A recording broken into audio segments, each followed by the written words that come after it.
Assalamualaikum warahmatullahi wabarakatuh. Kami di sini dari kelompok 9 akan menyampaikan materi yang berjudul Market Power, Price and Efficiency. Pertama-tama perkenalan dulu, ada saya Dwi dan ada teman saya Mas Agim dan juga Mbak Nika. Oke, untuk selanjutnya kita akan menjelaskan yang pertama ada market power. Market power atau kekuatan pasar. Definition: market power is the company ability to influence the price of its product in the market. Market force allow firms to set prices that are higher than the equilibrium price in a competitive market. We call companies that have market power the price setter, while those who do not have it are called price taker.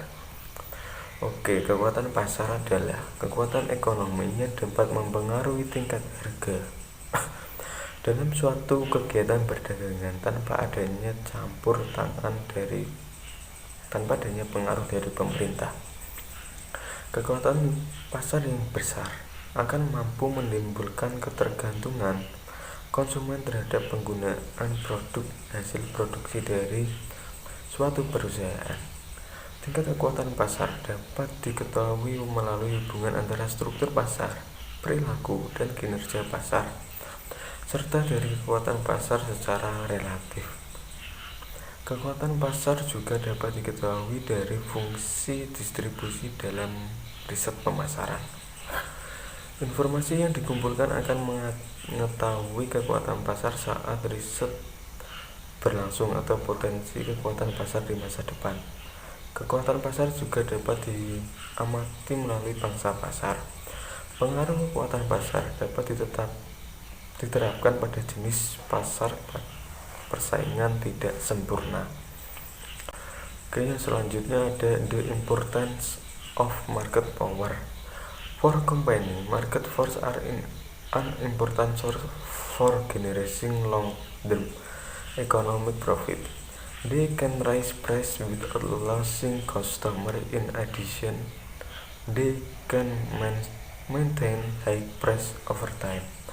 On the other hand, consumers have to pay higher price. However, sometimes the price is unreasonable with satisfaction.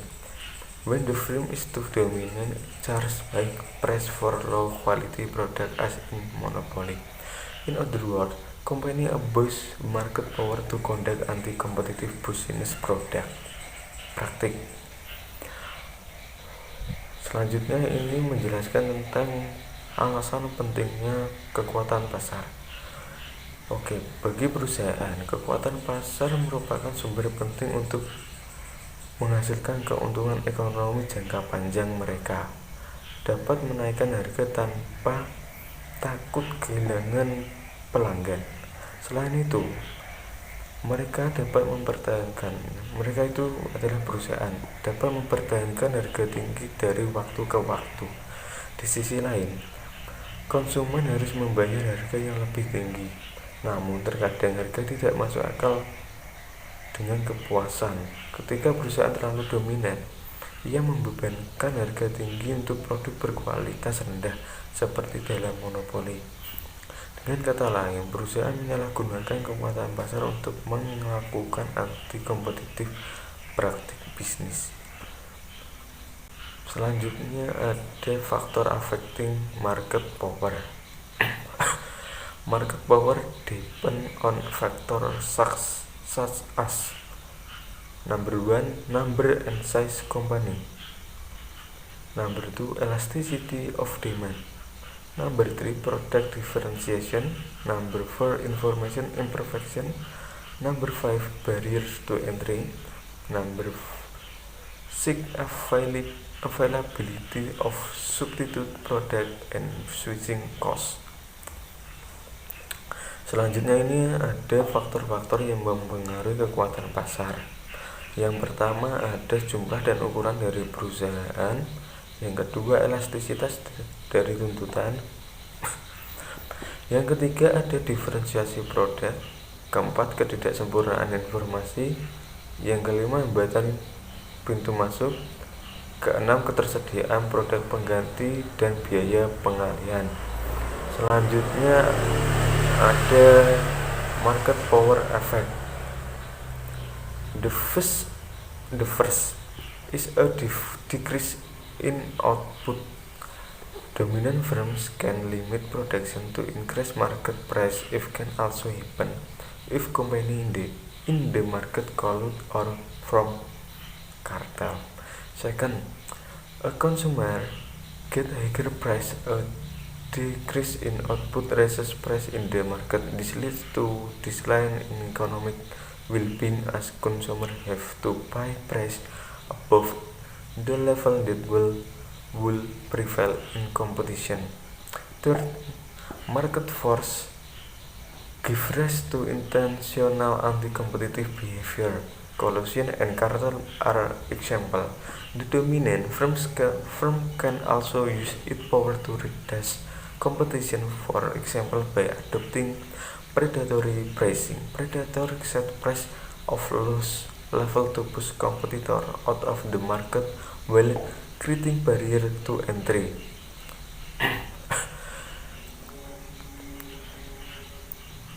For strict supervision by regulator, anti-competitive behavior is detrimental to consumer. The regulator then launched several regulations such as antitrust law. They also manage some activities that are source of increasing market power, such as merger and acquisition.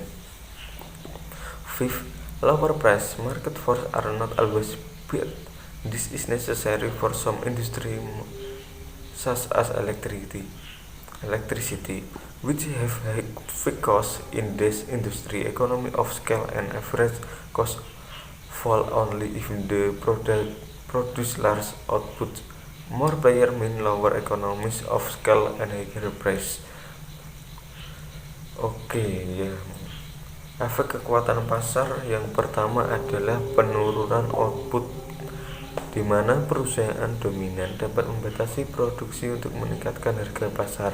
Bisa juga terjadi perusahaan di pasar berkolusi atau membentuk kartel. Kedua, konsumen mendapatkan harga yang lebih tinggi. Sebuah penurunan output menaikkan harga di pasar. Hal ini menyebabkan terjadinya penurunan kesejahteraan ekonomi. Sebagai konsumen harus membayar harga di atas tingkat yang akan berlaku dalam persaingan. Ketiga, kekuatan pasar memunculkan perilaku anti persaingan yang disengaja. Kolusi dan kartel adalah contohnya. Perusahaan dominan juga dapat menggunakan kekuatannya untuk mengurangi persaingan. Misalnya dengan menerapkan penetapan harga predator. Predator menetapkan harga pada tingkat kerugian untuk mendorong pesaing keluar dari pasar sambil menciptakan hambatan untuk masuk. Keempat, pengawasan ketat oleh regulator. Perilaku anti persaingan merugikan konsumen. Regulator kemudian meluncurkan beberapa peraturan seperti undang-undang anti monopoli. Mereka juga mengelola beberapa aktivitas yang menjadi sumber peningkatan kekuatan pasar, seperti merger dan akuisisi. Kelima, harga yang lebih rendah. Kekuatan pasar tidak selalu buruk. Ini diperlukan untuk beberapa industri seperti listrik yang memiliki biaya tetap tinggi. Dalam industri ini, skala ekonomi dan biaya rata-rata turun hanya jika mereka menghasilkan output yang besar. Lebih banyak pemain berarti skala ekonomi yang lebih rendah dan harga yang lebih tinggi. Sebelumnya, perkenalkan nama saya Eunika Denita Stiono, NIM 062. Baik, saya akan melanjutkan materi selanjutnya, yaitu price atau harga. Definition. Price is a monetary value determined by the company in exchange for goods or service, trade, and something else held by a company to satisfy customer desire. Definisi. Harga adalah nilai moneter yang telah ditentukan oleh perusahaan sebagai pertukaran atas barang atau jasa yang diperdagangkan dan sesuatu yang lain yang dipegang oleh perusahaan untuk memuaskan keinginan pelanggan. Selanjutnya, price function. Number 1, as a measure of the value of an item. Number 2, how to distinguish an item. Number 3, determine the number of goods to be produced and their distribution to customer.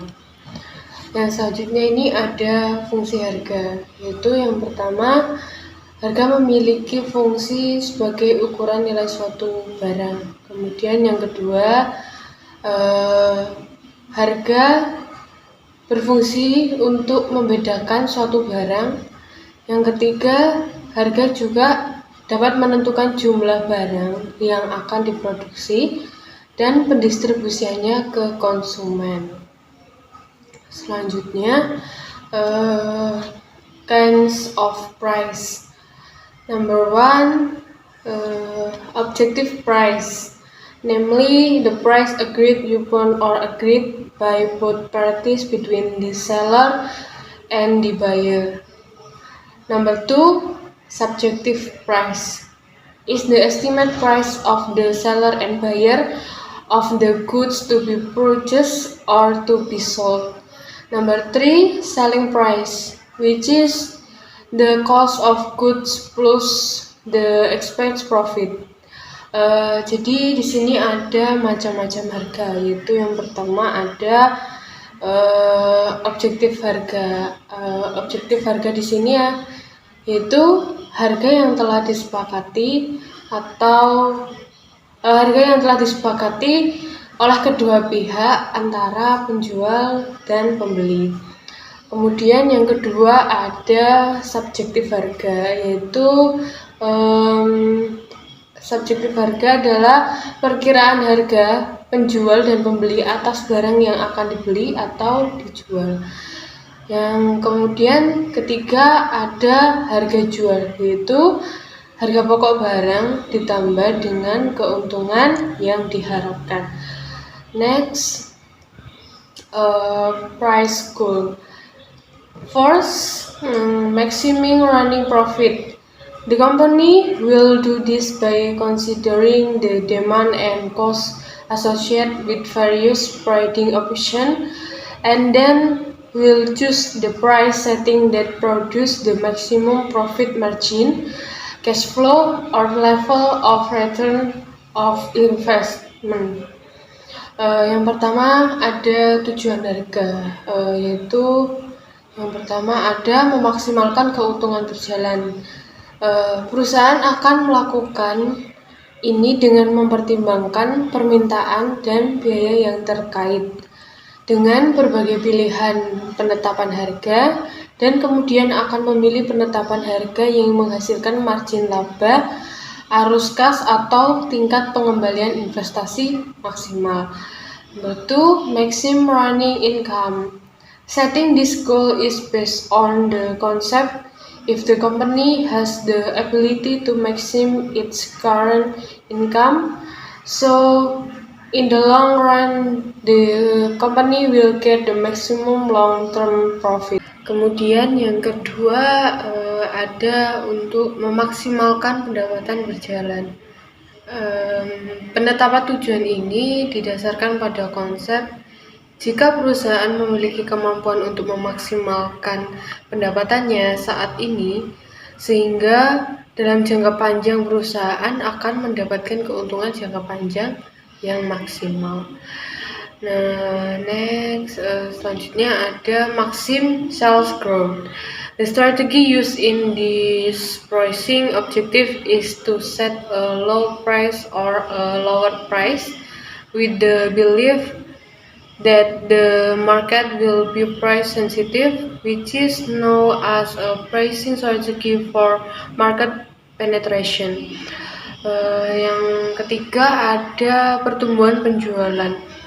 Strategi yang digunakan dalam tujuan penetapan harga ini adalah menetapkan harga yang rendah atau harga yang lebih rendah dengan keyakinan bahwa pasar akan sensitif terhadap harga, yang dikenal dengan strategi penetapan harga untuk penetrasi pasar. Next, masih berkelanjutan dengan tujuan harga. Yang keempat ada number 4, maintaining the viability of the company. The strategy taken is usually to cut price with various discounts so that the company can cover the various costs that arise, such as variable costs and fixed costs. Number 5, maximum market scheme. Of course, the company will make innovative products, then analyze what is the highest price that consumer can buy, then set that price later. Number 6, maintain product quality leadership. This goal use one of the strategy that many large companies implement and has a long-term business orientation. This is done by means of product launching, in which they target premium customer or those who are willing to pay the most for the products. Kemudian yang keempat itu menjaga kelangsungan hidup perusahaan. Strategi yang diambil biasanya dengan memotong harga dengan berbagai potongan harga agar perusahaan dapat menutupi berbagai biaya yang muncul seperti biaya variabel dan biaya tetap. Kemudian kelima ada memaksimalkan scamming pasar, yaitu tentunya perusahaan akan membuat produk yang inovatif, kemudian menganalisa berapa harga tertinggi yang mampu dibayar konsumen, kemudian menetapkan harga tersebut nantinya. Yang keenam ada mempertahankan kepemimpinan kualitas produk. Ini menggunakan salah satu strategi yang diterapkan oleh banyak perusahaan besar dan memiliki orientasi bisnis jangka panjang. Hal ini dilakukan dengan cara peluncuran produk di mana mereka menargetkan konsumen premium atau mereka yang bersedia membayar lebih untuk produk mereka. Selanjutnya ada types of pricing. Number 1, loss leader pricing. Pricing strategy by setting the price of certain goods cheaper than that average price in the market. Number 2, competition-based pricing. Competition-based pricing strategy is determined using competitors' price as the benchmark. Number 3, dynamic pricing, a flexible pricing strategy where price fluctuate based on market and customer demands. Di sini ada jenis harga. Yang pertama ada penetapan harga pemimpin rugi. Strategi penetapan harga dengan menetapkan harga barang tertentu lebih murah dari harga rata-rata di pasaran. Yang kedua ada berbasis persaingan harga. Di sini penetapan harga berbasis persaingan ditentukan dengan menggunakan harga pesaing sebagai tolak ukur. Kemudian yang ketiga ada harga dinamis. Strategi penetapan harga yang fleksibel di mana harga berfluktuasi berdasarkan permintaan pasar dan pelanggan. Selanjutnya masih sama dengan jenis harga. Yang keempat ada high-low pricing. Pricing strategy when a company sells a product at a high price initially, but eventually lowers that price when the product relevance drop or a new product becomes more desired. Number 5, basic point pricing. Pricing strategy carried out by the company by adding shipping costs based on customer location points. Yang keenam, number 6, captive pricing. This one pricing strategy is carried out by determining different price on the core product and product accessories. Yang keempat ada harga tinggi rendah. Strategi penetapan harga ketika perusahaan menjual produk dengan harga tinggi pada awalnya, tetapi akhirnya menurunkan harga tersebut ketika relevansi produk turun atau produk baru menjadi lebih diminati. Yang keempat ada penetapan harga titik basis. Strategi penetapan harga yang dilakukan perusahaan dengan menambah biaya pengiriman berdasarkan titik lokasi pelanggan. Yang keenam ada harga tawanan, yaitu strategi penetapan harga yang satu ini dilakukan dengan cara menentukan harga yang berbeda pada produk inti dan aksesoris produk. Next, masih sama dengan jenis harga. Number 7, skimming pricing. A skimming pricing strategy is when a company charges the highest possible price for a new product, then lowers the price over time as the product becomes less and less popular. Number 8, penetration pricing. A penetration pricing strategy is when a company enters a market at a price so low that it effectively attracts attention and revenue from higher price competitor. Yang ketujuh ada harga skimming. Strategi penetapan harga skimming adalah ketika perusahaan menetapkan harga setinggi mungkin untuk produk baru, kemudian menurunkan harga dari waktu ke waktu karena produk tersebut menjadi semakin tidak populer. Yang kedelapan ada penetrasi harga. Strategi penetapan harga penetrasi adalah ketika perusahaan memasuki pasar dengan harga yang sangat rendah sehingga secara efektif menarik perhatian dan pendapatan dari pesaing dengan harga lebih tinggi. Selanjutnya ada factors that affect the price. Number 1, pricing objective. Number 2, determine request. Number 3, cost estimation. Number 4, analysis. Number 5, competitors price and offer. Number 6, pricing method. And number 7, choose the final price. Selanjutnya di sini ada faktor yang mempengaruhi harga. Yang pertama ada tujuan penetapan harga.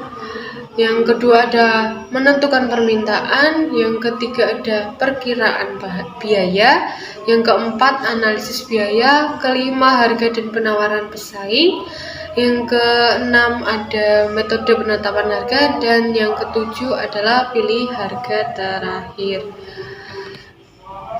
Selanjutnya ada materi lanjutan yaitu efisiensi. Definition. Efficiency is a comparison between the resources used in a process of doing business or work with the result achieved. Definisi, efisiensi adalah perbandingan antara sumber daya yang digunakan dalam suatu proses melakukan usaha atau pekerjaan dengan hasil yang dicapai. Kind of efficiency. First, operational efficiency. Operational efficiency is an attempt to measure how well the profit earned as a function of operating costs. Number 2, economic efficiency. Economic efficiency refers to effort to optimize resource to serve everyone in the best possible way in the current economic situation. Number 3, market efficiency. Market efficiency provides an idea of how well price can integrate existing information. Di sini ada macam efisiensi.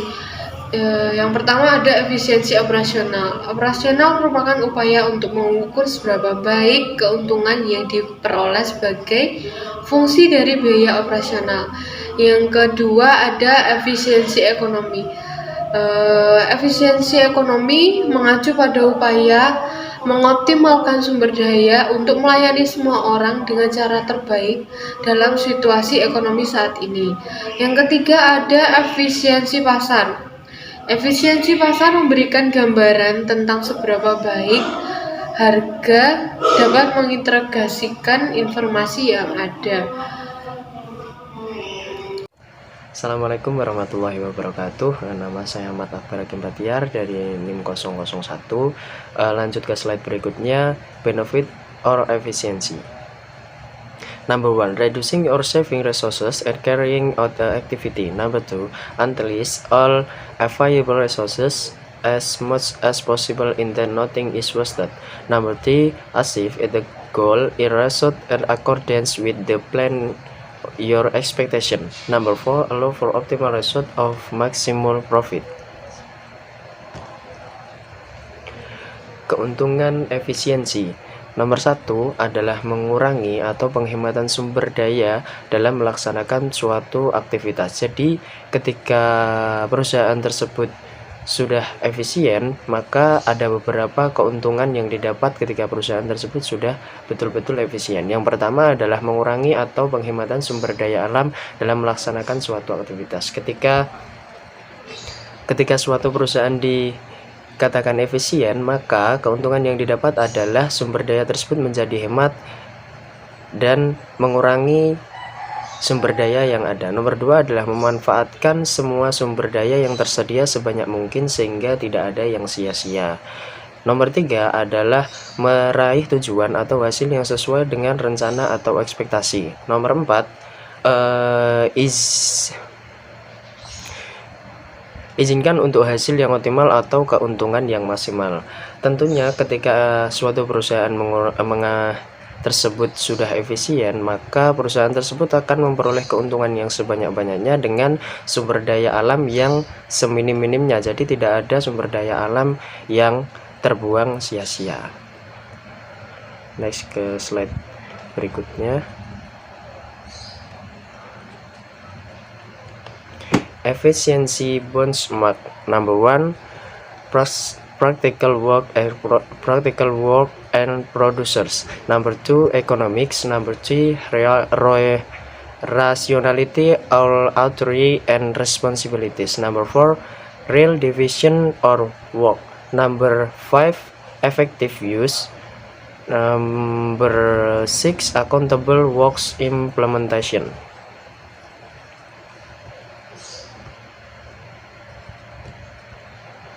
Tolak ukur dalam efisiensi. Nomor 1 adalah praktis prosedur kerja. Nomor 2 adalah ekonomi.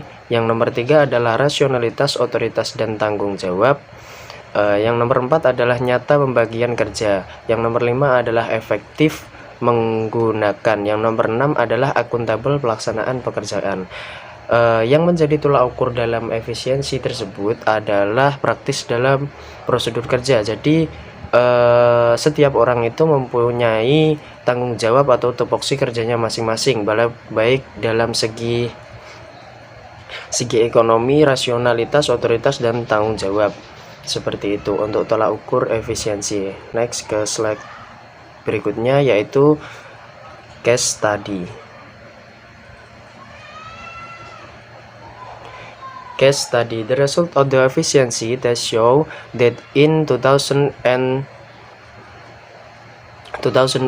the average efficiency level of general insurances companies used the IDX netted 65.1% which means the overall general assurances companies less than the IDX are still less efficient in using input in generation output. Hello Winters are the companies that optimal insourcing input, namely PT Panin Assurances, PT Bina Dana Arta Insurance, and Indonesian Reinsurance Outland. In addition to the companies, there are still companies that are included the efficiency category because the efficiency level at graded that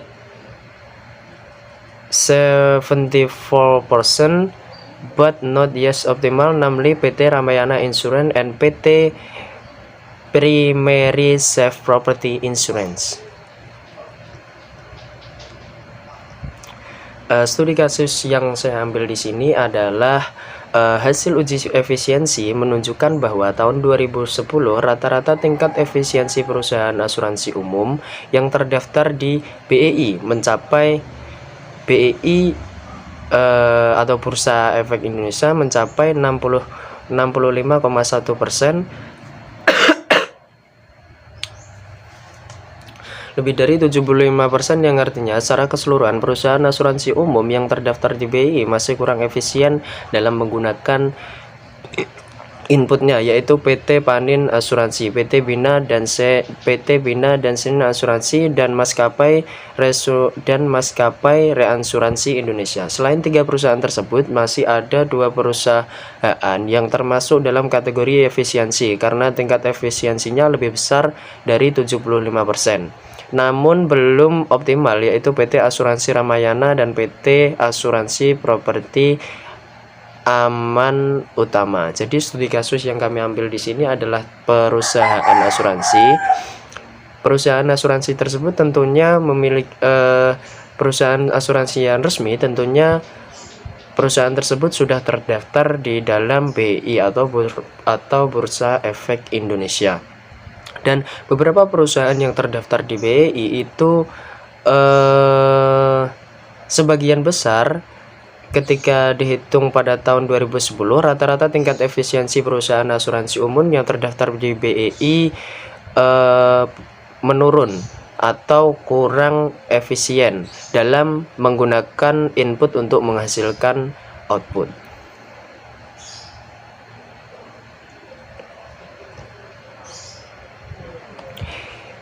In 2011, the average efficiency level of general insurance company listed the IDX.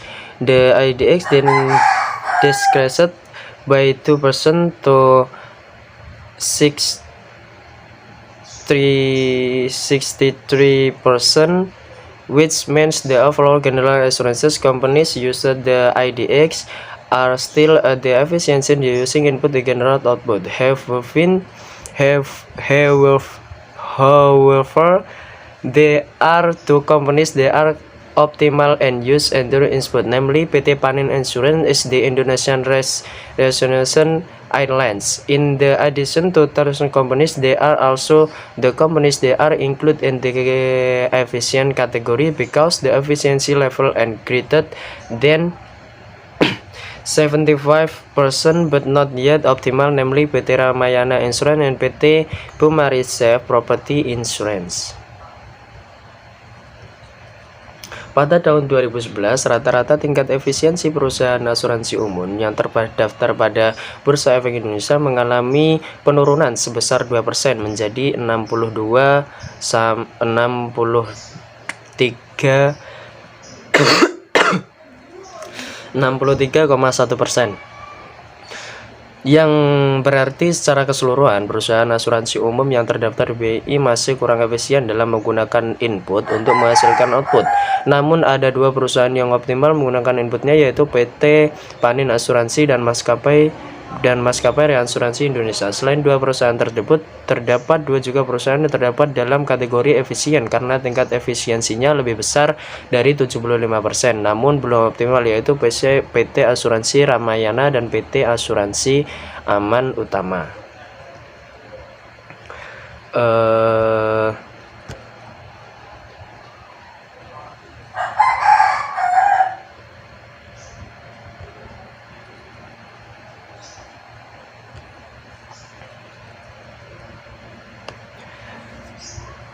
Based on the result and efficiency analysis, the average efficiency level of the general insurance industry used on the IDX for the period 2010 2040 can be categorized as less efficient because the efficiency values as then 75%. However, there are the two general insurance companies that fell into the optimal category, namely PT Panin Insurance and PT Indonesian Reinsurance Airlines. Kesimpulannya adalah berdasarkan hasil analisis efisiensi, rata-rata tingkat efisiensi industri asuransi umum yang terdaftar pada Bursa Efek Indonesia periode 2010 sampai 2014 dapat dikategorikan kurang efisien karena nilai efisiensi yang kurang dari 75%. Namun ada dua perusahaan asuransi umum yang masuk dalam kategori optimal, yaitu PT Panin Asuransi dan PT Maskapai Indonesia.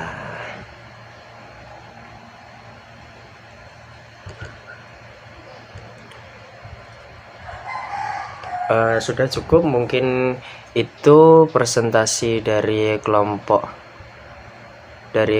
kami tentang kekuatan pasar, harga, dan efisiensi. Terima kasih atensinya. Terima kasih atas perhatiannya. Kurang lebihnya saya dan teman-teman saya mohon maaf yang sebesar-besarnya. Wallahul muwaffiq ila aqwamit thoriq. Wassalamualaikum warahmatullahi wabarakatuh.